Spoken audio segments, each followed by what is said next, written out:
Le Point Bourse vous est présenté par Bourse Direct.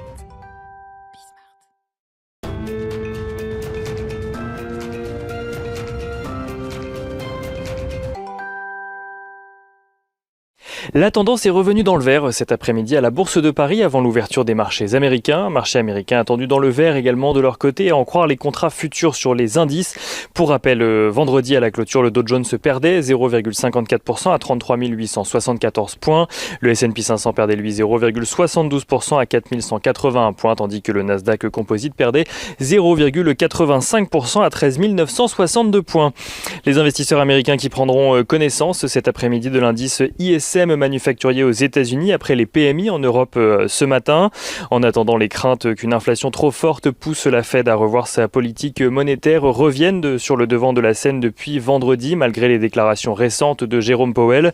En cause, la progression de 0,5% de l'indice des prix PCE Core au mois de mars aux États-Unis.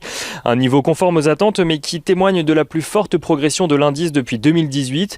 Jérôme Powell qui s'exprimera d'ailleurs ce soir lors d'une conférence organisée par la National Community Reinvestment Coalition. En attendant, Janet Yellen s'est voulue rassurante ce week-end sur les risques inflationnistes des plans de relance voulus par Joe Biden, précisant que toutes les dépenses seraient étalées de manière globalement uniforme sur les 10 prochaines années.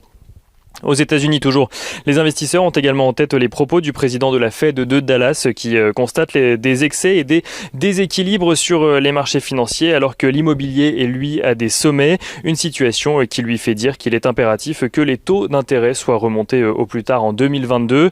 En attendant, on note que le rendement obligataire à 10 ans aux États-Unis progresse de son côté face à la situation et revient aux alentours des 1,62%.